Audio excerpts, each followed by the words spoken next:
Aujourd'hui, nous allons commencer une nouvelle série sur les enseignements fondamentaux de la Bible. Le péché, la repentance et le salut.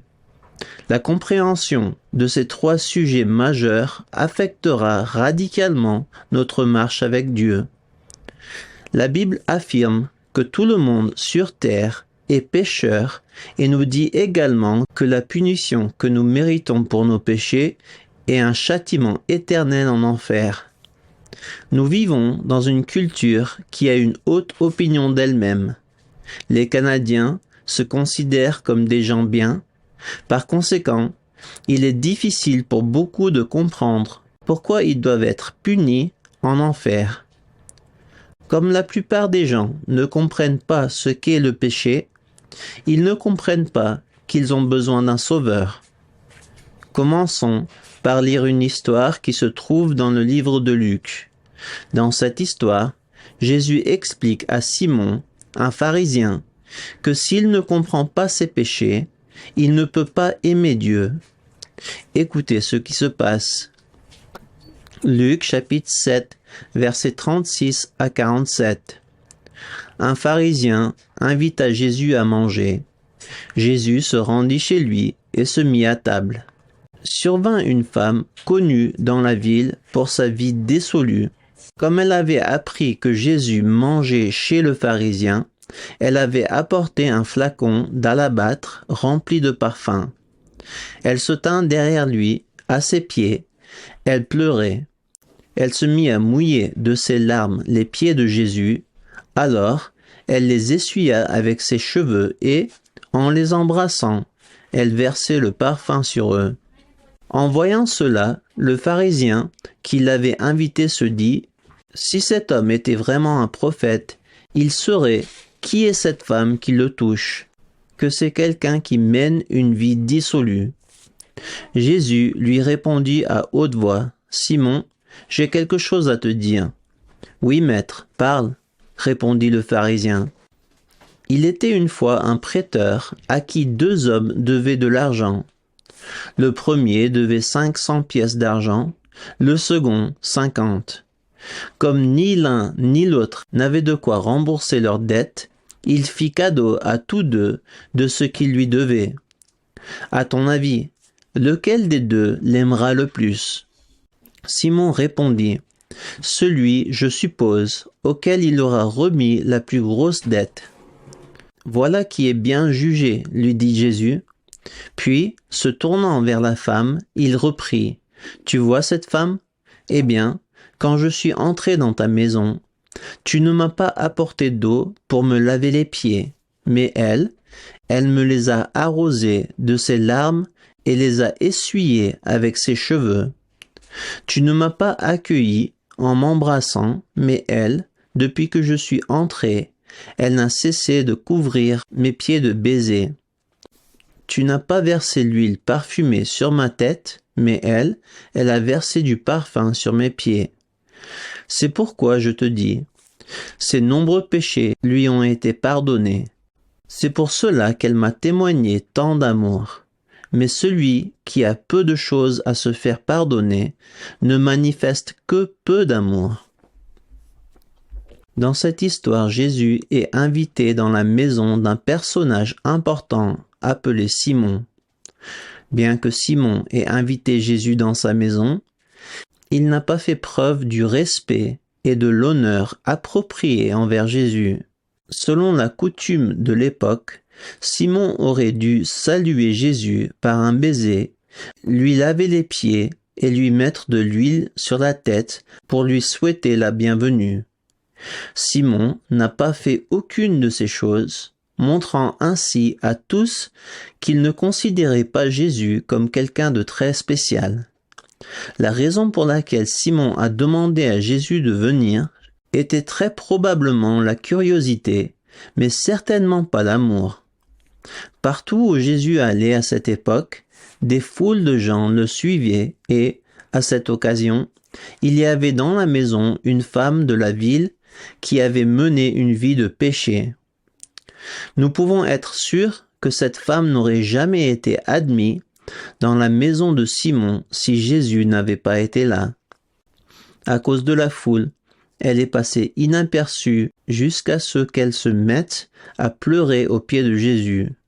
Comme ses larmes se déversaient sur les pieds de Jésus, cette femme a essuyé ses pieds avec ses cheveux et les embrassé. Elle a ensuite commencé à verser du parfum sur ses pieds. Lorsque le pharisien voit ce qui se passe, il est dégoûté. Il s'étonne que Jésus ait laissé une telle femme le toucher. Simon s'est dit, « Jésus devrait savoir quel genre de femme elle est. C'est une pécheresse. » Jésus savait ce qui se passait dans la tête de Simon et lui a posé une question simple.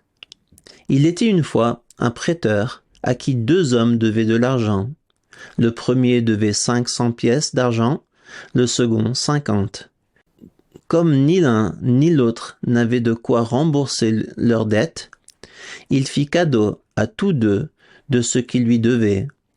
À ton avis, lequel des 2 l'aimera le plus ? Simon a répondu à Jésus que la personne à qui on avait pardonné la plus grande dette aurait plus d'amour et de respect pour le prêteur. Jésus compare ensuite l'amour et le respect que la femme pécheresse lui a témoigné avec ceux de Simon.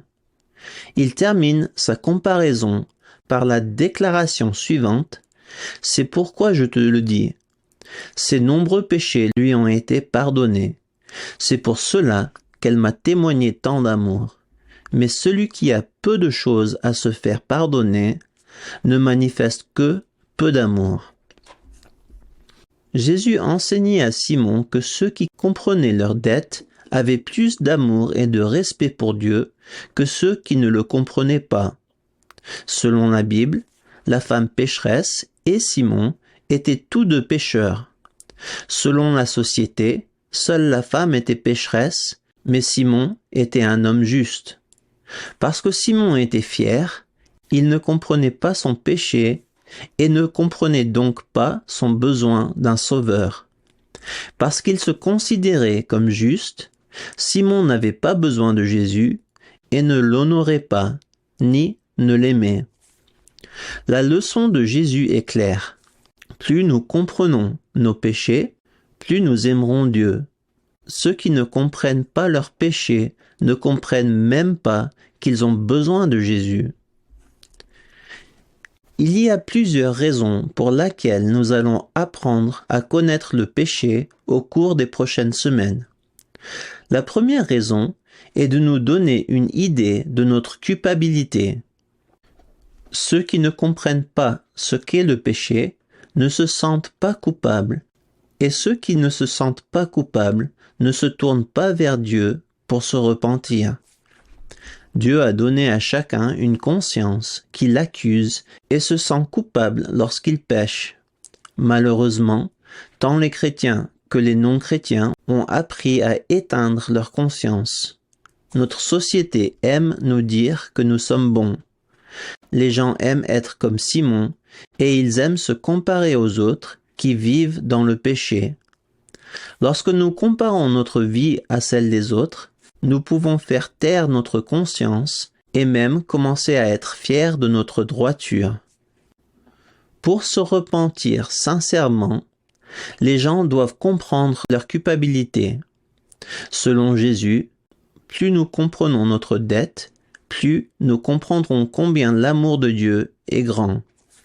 Si nous comprenons combien nous sommes méchants, nous comprenons aussi combien la grâce de Dieu est grande. Jésus a dit que la personne à qui on a pardonné la plus grande dette aimera davantage le prêteur. Si quelqu'un vous donnait assez d'argent pour acheter un terrain et une maison, cette personne ne deviendrait-elle pas très spéciale pour vous pour le reste de votre vie? À quel point Jésus devrait-il être spécial pour nous, lui qui nous a fait co-héritiers avec lui dans son royaume, alors que nous méritions le châtiment? Il y a quelques autres avantages à s'informer sur le péché.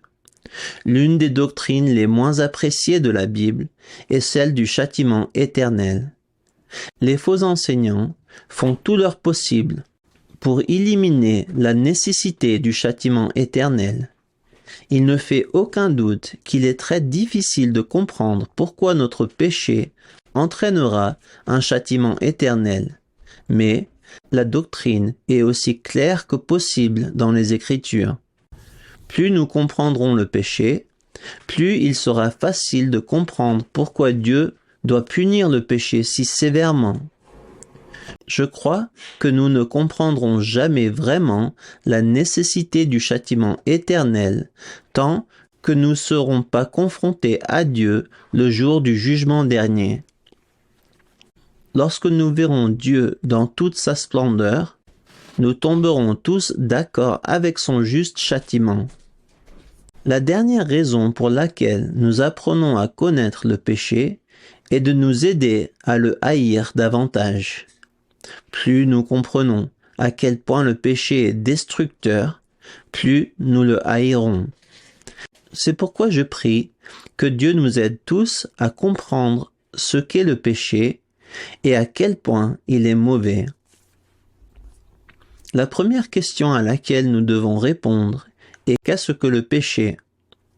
Les gens du monde entier peuvent avoir une réponse différente à cette question et pourtant, au final, elle sera très probablement très similaire. Pour répondre à ces questions, nous ne devons pas nous tourner vers notre culture ou nos enseignants, nous devons chercher la réponse dans la Bible.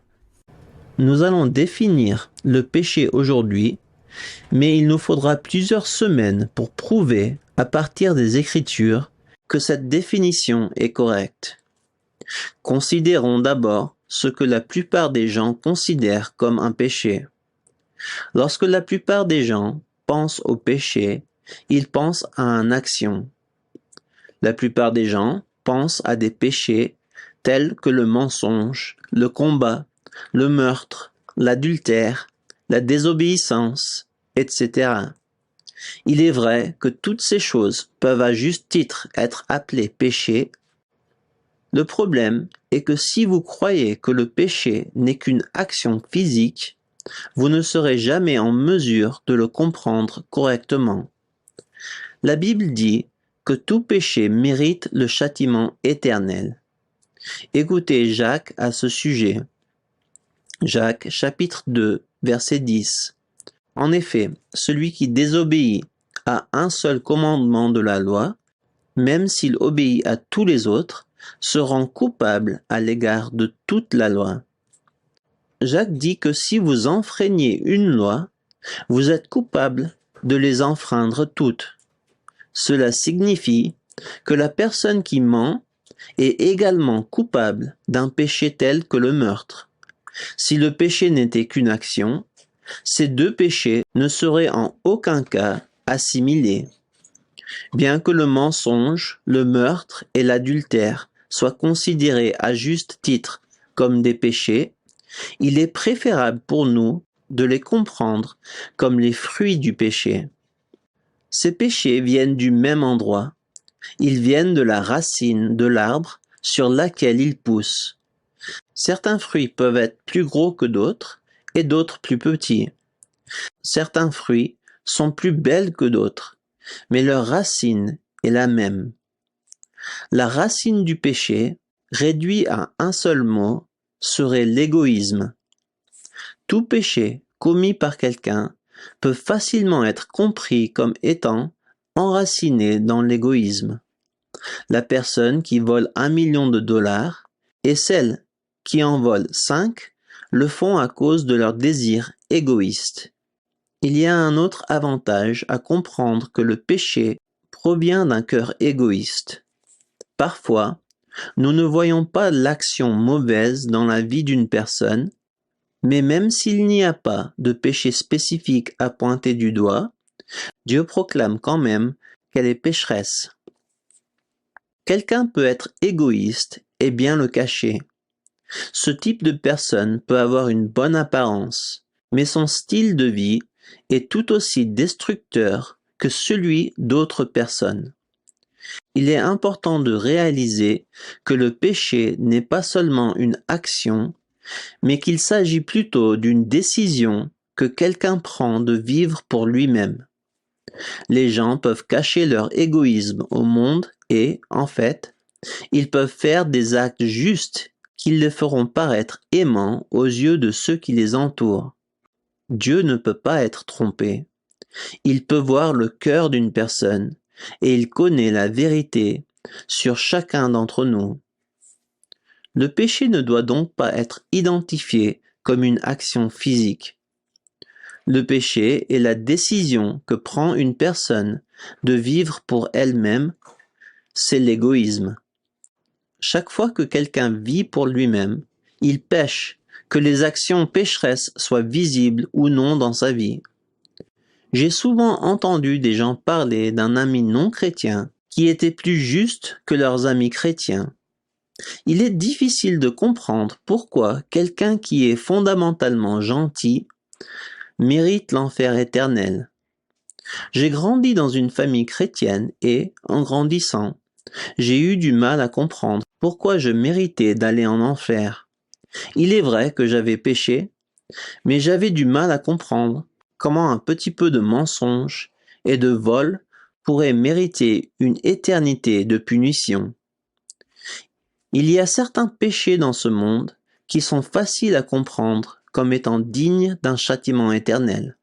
Les meurtriers de masse, les trafiquants d'enfants et de femmes, et les violeurs sont assez faciles à condamner comme étant dignes de la souffrance éternelle. D'autres péchés dans ce monde sont difficiles à comprendre comme étant dignes du châtiment éternel. La raison pour laquelle il nous est si difficile de comprendre que tous les péchés seront punis par le même châtiment de base est que nous considérons les péchés comme des actions physiques et non comme des choix spirituels que quelqu'un fait. Je tiens à préciser ici que je crois qu'il y a une différence entre le mensonge et le meurtre de masse. Bien que le menteur et le meurtrier de masse aillent tous deux en enfer, la Bible est assez claire sur le fait que le niveau de punition en enfer qui sera reçu sera différent. La Bible répète à l'envi que Dieu jugera selon les actes. Apocalypse chapitre 20, versets 11 à 15. Ensuite je vis un grand trône blanc et celui qui y était assis. Le ciel et la terre s'enfuirent loin de sa présence, ils disparurent sans laisser de traces. Je vis les morts, les grands et les petits, comparaissant devant le trône. Des livres furent ouverts. On ouvrit aussi un autre livre, le livre de vie. Les morts furent jugés, chacun d'après ses actes, suivant ce qui était inscrit dans ces livres. La mer avait rendu ses naufragés, la mort et le royaume des morts avaient rendu ceux qu'ils détenaient, et tous furent jugés, chacun conformément à ses actes. Puis la mort et le séjour des morts furent précipités dans l'étang de feu. Cet étang de feu, c'est la seconde mort. On y jeta aussi tous ceux dont le nom n'était pas inscrit dans le livre de vie. La Bible dit que les gens seront jugés en fonction de leurs actions consignées dans les livres. Chaque personne sera jugée en fonction de ce qu'elle a fait. Bien que les actions aient de l'importance et que les actions soient des péchés, nous ne comprendrons jamais vraiment le péché si nous ne comprenons pas que le péché lui-même n'est pas l'action, mais le cœur égoïste derrière l'action. Il existe une égalité fondamentale entre tous les péchés. Bien que la punition puisse être différente en degrés, aller en enfer en général est une punition très, très dure. Lorsque nous traversons des moments difficiles ici sur Terre, l'espoir que ces mauvais moments prendront fin peut nous aider à les surmonter. La Bible dit clairement que l'enfer sera un lieu d'agonie et qu'il n'y aura aucun espoir qu'il se termine un jour. Il est important que chacun s'assoie réellement et comprenne à quel point cet endroit sera horrible. Écoutez l'enseignement de Jésus sur ce sujet. Vous avez appris qu'il a été dit à nos ancêtres, « Tu ne commettras pas de meurtre. » Si quelqu'un a commis un meurtre, il en répondra devant le tribunal. Eh bien, moi, je vous dis, celui qui se met en colère contre son frère en répondra devant le tribunal. Celui qui lui dit « imbécile » passera devant le grand conseil, et celui qui le traite de fou est bon pour le feu de l'enfer. Matthieu 5, versets 27 et 28. Vous avez appris qu'il a été dit « Tu ne commettras pas d'adultère ». Eh bien, moi je vous dis, si quelqu'un jette sur une femme un regard chargé de désir, il a déjà commis d'adultère avec elle dans son cœur.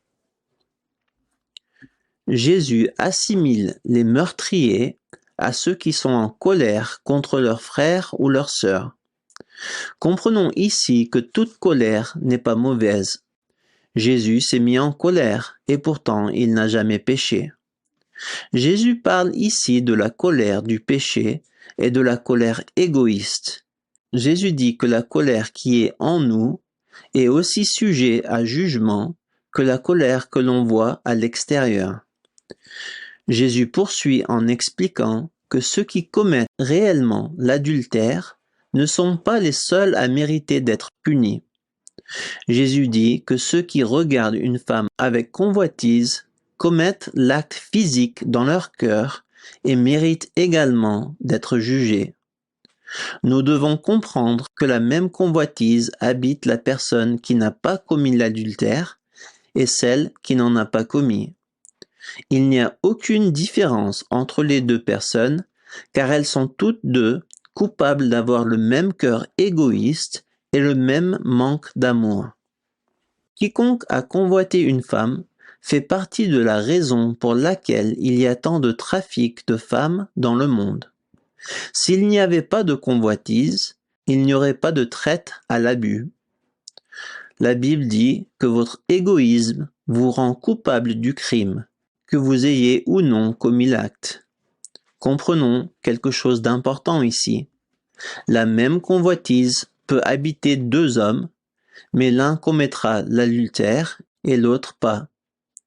La raison pour laquelle l'un d'entre eux agira selon son désir est peut-être qu'il n'est pas hypocrite et ne se soucie pas de ce que les autres pensent de lui. L'autre homme qui ne commet pas l'adultère n'a pas plus d'amour ou d'honneur pour les femmes, mais il a peut-être trop peur de nuire à sa réputation. La raison pour laquelle il ne commet pas l'adultère est l'égoïsme. Dans les deux cas, leur vie joue un rôle dans les abus et les mauvais traitements infligés aux femmes. Pourquoi tous les péchés sont-ils punis de la même manière ? Parce que le péché n'est pas une action physique, mais un choix que quelqu'un fait de vivre pour lui-même. Permettez-moi de terminer l'étude d'aujourd'hui par une histoire qui pourrait nous aider à illustrer ce que je viens de dire. Nous vivons dans un pays qui a un très bon code de la route.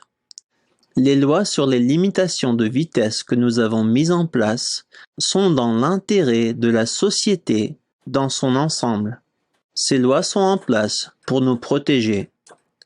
Dans certains endroits, rouler à plus de 100 km/h ne représente pas un danger pour les autres parce que les routes sont droites et larges et qu'il n'y a personne autour. Mais il existe d'autres endroits dans les villes où il y a beaucoup de gens qui se promènent et où les routes sont très étroites. Dans ces endroits, la vitesse est limitée à 50 km/h ou même 30 km/h dans les zones écolières. Au Canada, il est communément admis que les gens dépassent la limite de vitesse. Mais il n'y a pas beaucoup de gens qui respectent réellement la limite de vitesse. En fait, tout le monde enfreint la loi. Pourquoi enfreignons-nous la loi ? Pourquoi roulons-nous à 115 km/h dans une zone de 100 km/h ? Parce que nous pensons tous à nous-mêmes. Tout le monde enfreint la loi Parce que tout le monde est égoïste.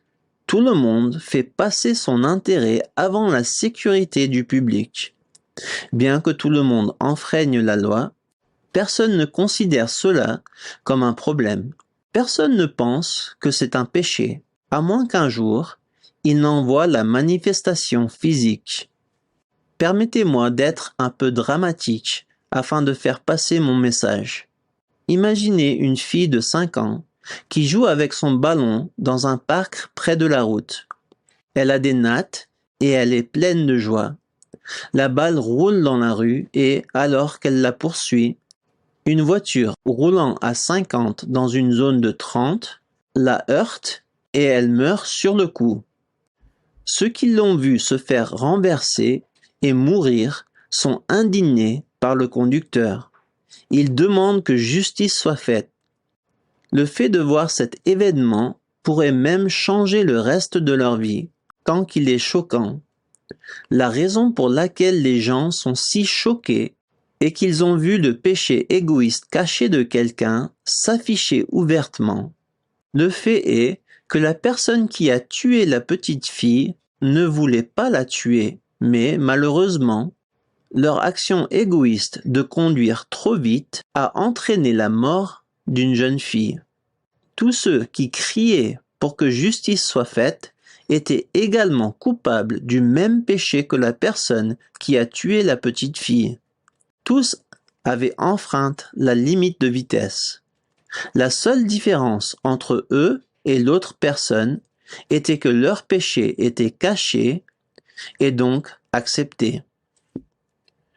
Dieu comprend que notre péché caché cause une douleur et une agonie horribles à des personnes dans le monde entier.